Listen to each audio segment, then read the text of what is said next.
कैसे हो दोस्तों, मैं Mohammad Naeem Shaikh, founder cum national president of regional political party M political party, एक बार फिर आपसे मुखातिब हो रहा ऑन बिहाफ ऑफ फॉरेन के न्यूज।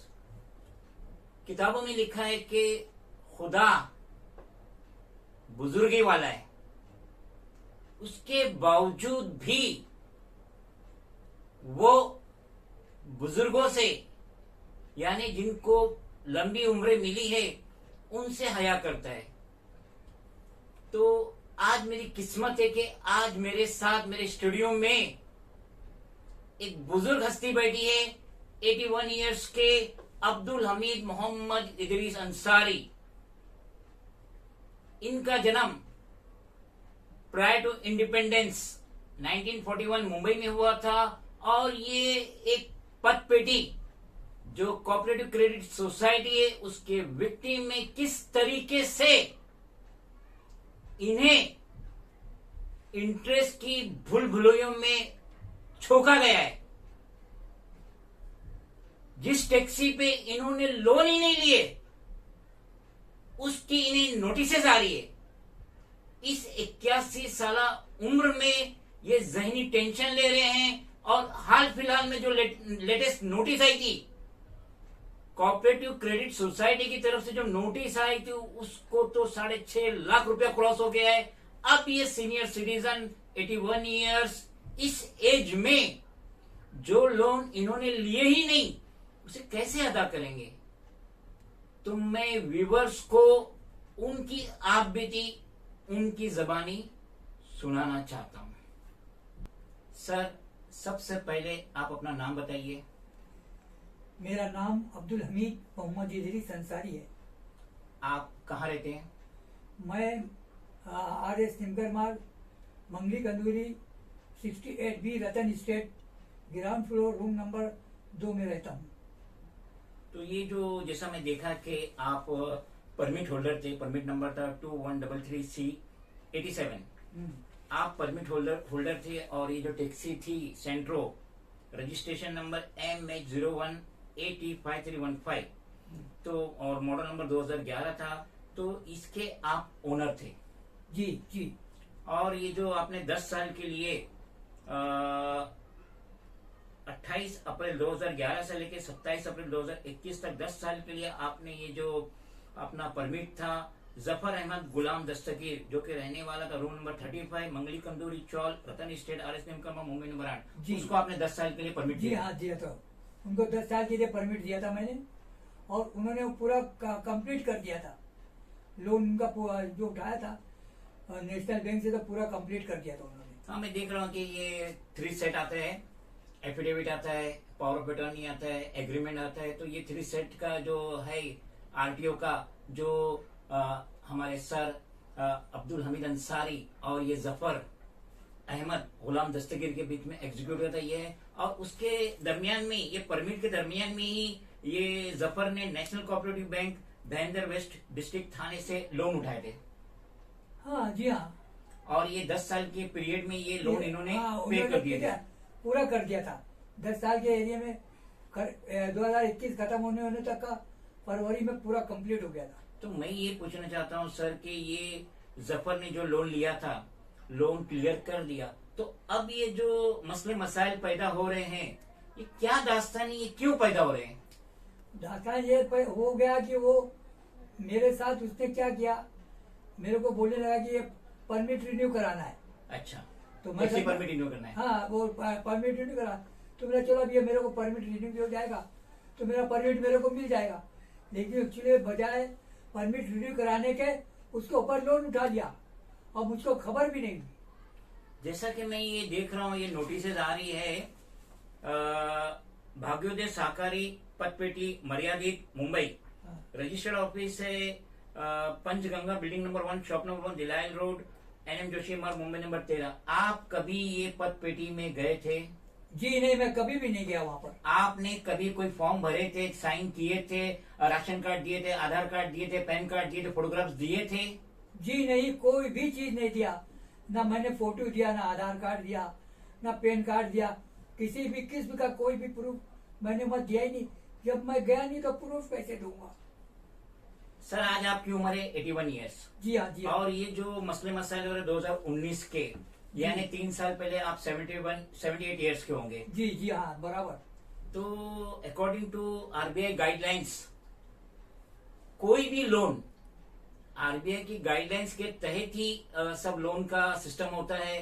हाउसिंग लोन रहे, पर्सनल लोन रहे, जो भी रहे, तो इसमें तो 78 ईयर्स में RBI की गाइडलाइंस के मुताबिक जो मैंने गूगल पे सर्च किया, 75 ईयर्स के बाद तो कोई भी सिटीजन को लोन नहीं मिलता है। तो ये पत पेटी ने इतना बड़ा डील करी कि आपको 78 ईयर्स में लोन ग्रांट करी। भाई मुझको तो खबर भी नहीं ना कि अगर ये लोन सेक्शन कर दी और वो लोन उठा लिया।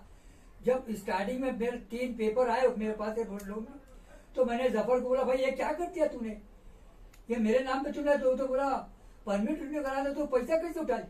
अरे बोले मैं बहुत तकलीफ में हूँ। बोले अमित भाई जाने दो, मैं सब क्लियर कर दूंगा। अरे मैं क्लियर कर देगा तो, लेकिन कब क्लियर करेगा भाई? अरे बोले नहीं, मैं सब क्लियर करूंगा।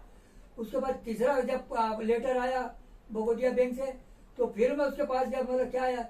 अरे बोले मैं क्या करूँ, मैं क्लियर करने का भी था तो मैं नहीं भरा था 3 की 4 किस्त। तो बोले बैंक गाड़ी घसीट ली। तो बोले अब मैं कैसे, अब गाड़ी छोड़ाने का है। सर ये फिर गाड़ी आपके पास नहीं है? नहीं जी नहीं, अब मैं जबर को पूछा गाड़ी किधर है, तो बोला गाड़ी बैंक घसीट ली है। बैंक ने गाड़ी कौन से साल खींची? ये लॉकडाउन से पहले। लॉकडाउन हुआ था 22 मार्च 2020। हाँ वो उसके बाद ही। हाँ उसके पहले, उसके बाद? उसके पहले। यानी कि लॉकडाउन जो 22 मार्च 2020 को हमारे PM नरेंद्र मोदी ने ऑल ऑफ सडन डिक्लेयर किए थे और उसकी वजह से पूरे हिंदुस्तान में लॉकडाउन हो गया था। तो ये गाड़ी तो ऑलरेडी, गाड़ी नंबर है MH01805314। ये गाड़ी तो इस क्रेडिट कोऑपरेटिव सोसाइटी बैंक ने टोइंग कर ली थी, खींच ली थी, सीज कर ली थी। तो अब ना गाड़ी इनके पास है, ना परमिट भी है मेरे पास। ना परमिट भी उसी के साथ है, मेरा परमिट भी चला गया। कैसी धांधली चल रही है?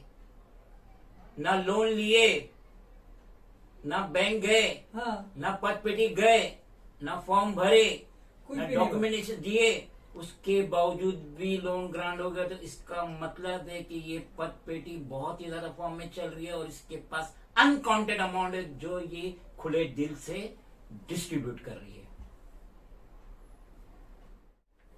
सर जैसा कि मैं देख रहा हूं कि ये नोटिस आई थी 28 अगस्त 2019, जिसकी एक कॉपी है। इसमें जो बताया गया है, ये पत पेटी की जो नोटिस आई थी, इसमें बताया गया है कि अब्दुल हमीद मोहम्मद इदरीस अंसारी ये कर्जदार है, इन्होंने लोन लिए। ठीक है। श्योरिटी नंबर 1 है जाफर गुलाम दस्तगीर अंसारी। ठीक है। नंबर 2 है सुरेंद्र नाथ शिव प्रसाद तिवारी। क्या आप इसे जानते हैं? जी नहीं, मैं नहीं जानता इसको।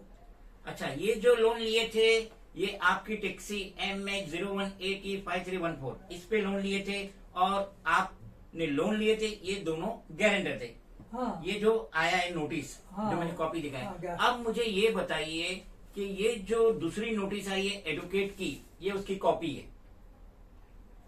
ये पत पेटी ने विजय S कोटिकर, एडवोकेट हाई कोर्ट, उसके तहत इन्होंने नोटिस भेजी है 31 अगस्त 2019। ये कॉपी है, ये फर्स्ट पेज, ये सेकंड पेज। तो मैं आपसे ये पूछना चाहता हूं कि आप शामराज मखूदर यादव, उसका कुछ कोड नंबर है 7952, इसको आप जानते हैं? कुछ भी नहीं जानता भाई इसको। अब ये जो है शामराज, हाँ। ये जो है परमिट होल्डर होगा और इसकी टैक्सी का नंबर है MH02BQ8806।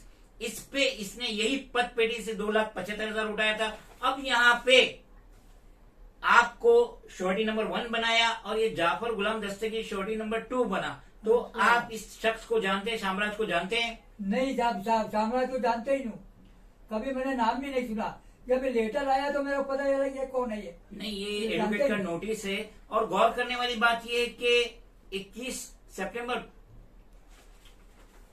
जो ये नोटिस आया इनको, उसके तहत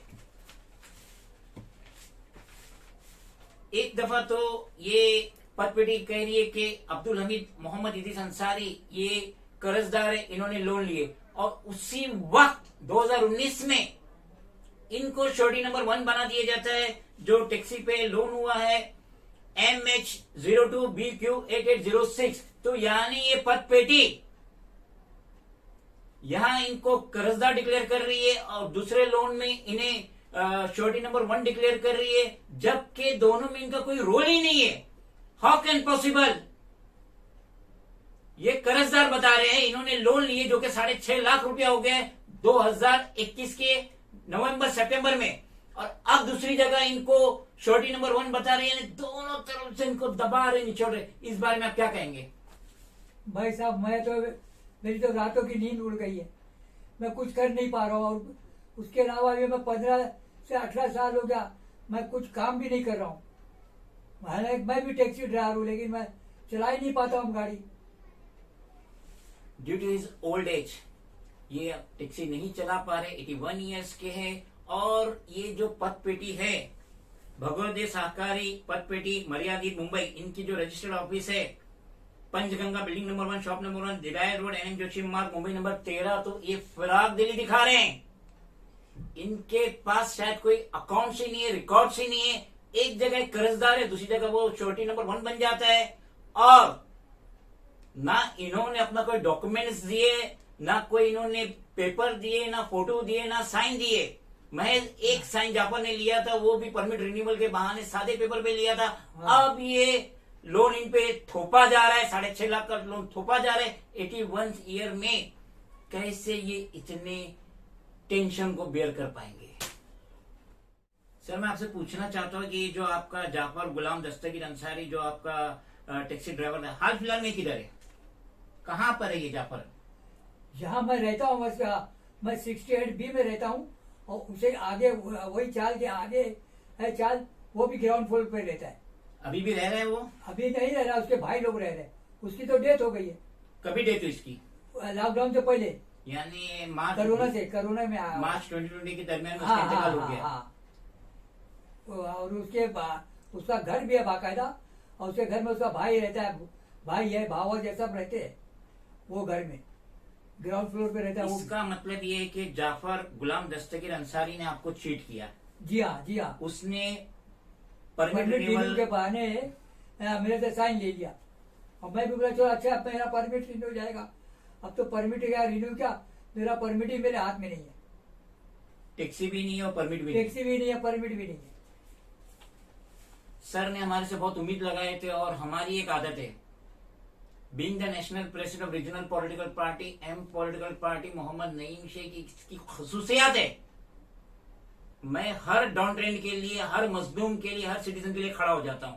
तो जब ये मेरी ऑफिस में आए और इस वक्त ट्यूसडे रात के 9 बज रहे, उसके बावजूद मैं ओवर टाइम करके सर का जो टेंशन है उसे खत्म कर रहा हूं, और हमने एक डिटेल कंप्लेंट टाइप करी है जिसकी एक कॉपी है। ये कंप्लेंट हिंदुस्तान के 14 डिपार्टमेंट में जा रही है, बाय पोस्ट, बाय मेल। ये इसकी सेकंड पेज है, और थर्ड पेज पे सर की साइन है। तो अब हम जो है FIR का डिमांड करेंगे। RBI governor, chief justice of Bombay high court, union finance minister, साथ ही साथ commissioner of police, deputy commissioner of police zone 3 Worli police station ACP ताड़देव, और senior inspector of police Nagpada police station, हम इनसे रिक्वेस्ट करेंगे, गुहार करेंगे, इंक्लूडिंग CM ऑफ स्टेट, कि इस लोन पे जो सर पे थोपा गया है, एक में तो इन्हें कर्जदार बताया गया है, लोन लिए, दूसरे में श्योरिटी नंबर 1 बताया गया, वो भी 78 ईयर्स में, जिसमें तो लोन मिलता ही नहीं है। लोन क्या एलआईसी की पॉलिसी नहीं मिलती है। मैं पैसा देना चाहता हूं, मैं एलआईसी की पॉलिसी का पैसा देना चाहता हूं, वो पॉलिसी नहीं मिलती स्विच में। तो इनको लोन दो लोन ग्रांट हो गए, एक में लोन ग्रांट हुआ, एक में गारंटर बन गए। तो प्रॉपर इन्वेस्टिगेशन की हम रिक्वेस्ट करेंगे सिटी की पुलिस से कि ये जो गोलमाल कर रही है भगदे सहकारी पतपेटी मर्यादित जो गोलमाल कर रही है, हम आरबीआई गवर्नर से रिक्वेस्ट करेंगे कि इनका जो रजिस्ट्रेशन है, अकॉर्डिंग टू इनके जो नोटिस आया था उसमें बताया गया है कि इनका जो रजिस्ट्रेशन है महाराष्ट्र कोऑपरेटिव सोसाइटी एक्ट 1960, उसका प्रॉपर इन्वेस्टिगेशन होना चाहिए, इनका प्रॉपर ऑडिटिंग होना चाहिए। ये कहीं मैनेजर मैनेजिंग डायरेक्टर ये अपने कमीशन के चक्कर में लोन तो नहीं ग्रांट कर रहे, ये दूसरी यस बैंक तो नहीं बन जाएंगी, Punjab and Maharashtra cooperative bank तो नहीं बन जाएंगी, पंजाब नेशनल बैंक तो नहीं बन जाएंगी, जहां पे अरबों खरबों करोड़ों रुपए का लोन के चक्कर में गोलमाल हुआ है और इनके मैनेजिंग डायरेक्टर, चेयरमैन, डायरेक्टर जेल की हवा खाए या अभी तक जेल में सड़ रहे। एक सीनियर सिटीजन को, एक भोले भाले मजहबी साधारण सिटीजन को किस तरीके से बेवकूफ बनाया जा रहा है, किस तरीके से लोन दिया जा रहा है 78 ईयर्स की एज में। बाद में दूसरी टैक्सी जिसका तो इनको इल्म भी नहीं है, MH02BQ8806 जो कि शामराज मखुदर यादव की है, उसमें इनको गारंटर बना दिया गया। प्रॉपर इन्वेस्टिगेशन होना चाहिए और इस पतपेटी की प्रॉपर इन्वेस्टिगेशन होना चाहिए कि ये कितने मासूम सिटीजन को बेवकूफ बना रही है, जो लोन इन्होंने लिए ही नहीं, जो गाड़ी ऑलरेडी उन्होंने ले ली, अपने पोजीशन में ले ली, जो गाड़ी इनके पास है ही नहीं, उसके लोन का इनको नोटिस आ रहा है। सर आप सिटीजन से, स्टेट के सीएम से, फाइनेंस मिनिस्टर से, कमिश्नर ऑफ पुलिस से क्या गुहार लगाना चाहेंगे? तब यही गुहार लगाना मैं चाह रहा हूँ कि भाई मेरी पूरी तरीके से मदद करो। मैं ज़ईफ हूँ और नातवा हूँ, कमजोर हो गया हूँ बहुत, और बहुत टेंशन की वजह से मैं रात भर मुझे नींद नहीं आती कि मैं ये भगोतिया बैंक में जो लेटर डालती है तो मैं बहुत परेशान हूँ। बस मेरी मदद करो आप लोग। हम उम्मीद करते हैं कि ये वीडियो वायरल होने के बाद भगोतिया सहकारी पतपेटी मर्यादित के ऊपर प्रॉपर इन्वेस्टिगेशन होगा। इन्होंने ऐसे कितने मासूमों को बेवकूफ बनाया, उसका इन्वेस्टिगेशन होगा और सर को इंसाफ मिलेगा और इनको किसी भी तरीके का कोई हैरेसमेंट, टेंशन, टॉर्चर ये पतपेटी कतई नहीं देना चाहिए। दोस्तों अगर आपको लगता है कि ये जो एपिसोड है और ये जो वीडियोस है वो आपको पसंद आए हैं या फिर आप चाहते हैं कि इससे आप दूसरों तक भी पहुंचाए, तो हमारे वीडियो को लाइक जरूर कीजिए, शेयर कीजिए, कमेंट कीजिए और बेल आइकन के बटन को प्रेस करना बिल्कुल ना भूलिएगा। शुक्रिया।